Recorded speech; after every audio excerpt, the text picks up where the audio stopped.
19শে November 2023। হ্যাঁ, আমরা পারিনি, অস্ট্রেলিয়া আমাদের পারতে দেয়নি ওয়ার্ল্ড কাপটা তুলতে। কিন্তু তাতে কি হয়েছে, 2024 সালে সেই অর্জনটা আমরা করেছি। রোহিত শর্মার যা স্বপ্ন ছিল ওয়ার্ল্ড কাপটা একবারটি ছুঁয়ে দেখার, সে সেটা ছুঁতে পেরেছে এবং আমাদের সমগ্র ভারতবাসীকে সেই জয়ের আস্বাদটা দিতে পেরেছে। শুধু কি রোহিত শর্মা, বিরাট কোহলি পর্যন্ত খুশি এবং গোটা ইন্ডিয়া, গোটা ভারতবর্ষ, 140 কোটির এই দেশে ওয়ার্ল্ড কাপ ঢুকলে খুশি হবে না? তা কি কখনো হয়? আর রোহিত শর্মাকে দেখে সবথেকে বেশি আনন্দিত আমরা সবাই, কারণ তিনি একটা অনেক বড় খ্যাতি অর্জন করেছেন।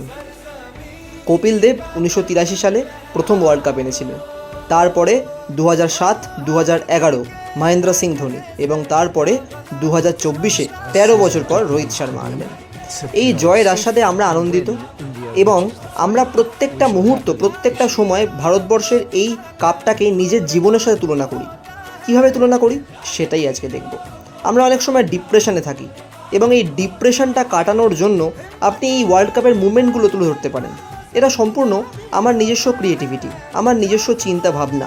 এই চিন্তা ভাবনার সাথে একবার নিজের চিন্তা ভাবনাটা মেলান তো দেখি, নিজের জীবনের চিন্তা ভাবনা দেখুন তো মেলে কিনা প্রত্যেকটা জীবনের কাহিনী। বিরাট কোহলি, ধৈর্য ধরুন, অপেক্ষা করুন, নিজের ওপর দৃঢ় বিশ্বাস রাখুন, আপনি সঠিক সময় নিজেকে তুলে ধরতে পারবেন। হ্যাঁ, বিরাট কোহলি নিজেকে তুলে ধরেছে সঠিক সময়। কোন সময়?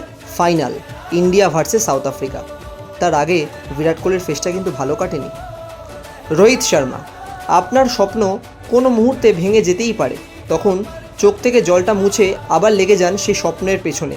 আপনার চেষ্টা সত্যিকার হলে স্বপ্ন নিজে এসে আপনাকে ধরা দেবে। 2023 সালে সেই অধরা স্বপ্নকে দেখুন, এই মধ্যবিত্ত ছেলেটা কিভাবে নিজের বুকে আগলে রেখেছে 2024 সালে। হ্যাঁ, এটাই। এরপরে সমগ্র ভারতবর্ষ, গোটা ইন্ডিয়া টিম, কোনো দিন কোনো জিনিস শেষ হয় না যতক্ষণ আপনি মনে করেন এটি শেষ। ইন্ডিয়া ভার্সেস সাউথ আফ্রিকা, যেখানে 20 বলে 22 রানের দরকার ছিল, আমরা হাল ছেড়ে দিয়েছিলাম হয়তো অনেকেই, কিন্তু হাল ছাড়েনি এই ইন্ডিয়া টিমটা। তার সাফল্য এনে দিয়েছে আমাদের বুকে, আমাদের ঘরে। এরপরে হার্দিক পান্ডিয়া। সমাজ আপনার দিকে আঙুল তুলবেই, আপনার খারাপ সময় সমাজ আপনাকে দেখে হাসবেই।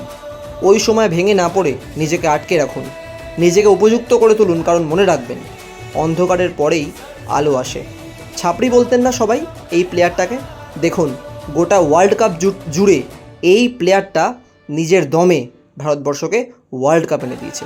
তারপরেই কোচ রাহুল দ্রাবিড় স্যার কঠোর পরিশ্রম এবং নম্রতা মূল্য দেয়, এমনকি যদি একটি কয়েক দশক ধরে না থাকে।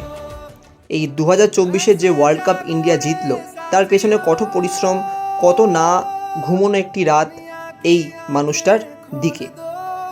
এরপরে ঋষভ পান্ত, মানুষটা কোনো দিন খেলবে বলে কেউ ভাবেইনি, তিনি নিজেও ভাবেনি।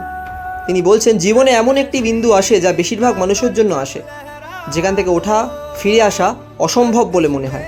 নিছক ইচ্ছা এবং সংকল্প আপনাকে ফিরিয়ে আনে। এই প্রত্যেকটা কাহিনী আমাদের প্রত্যেকটা জীবনের সাথে জড়িত। একটু মেলান তো দেখি, আপনিও কোনো সময় ডিপ্রেশনে থাকেন, তখন দেখবেন এই সমস্ত কাহিনীগুলো আপনাকে উজ্জীবিত করে তুলবে। আর তার ফলস্বরূপ আজ আমাদের দেশ ওয়ার্ল্ড কাপ এনেছে। সামনে আরও ওয়ার্ল্ড কাপ বাকি। আমরা অবশ্যই আশা রাখব যাতে ইন্ডিয়া আরও ওয়ার্ল্ড কাপ নিয়ে আসে, চ্যাম্পিয়ন্স ট্রফি নিয়ে আসে, ওয়ার্ল্ড টেস্ট চ্যাম্পিয়ন্স ট্রফি নিয়ে আসে। ভিডিওটি ভালো লাগলে অবশ্যই কমেন্ট করবেন, লাইক করবেন, শেয়ার করবেন।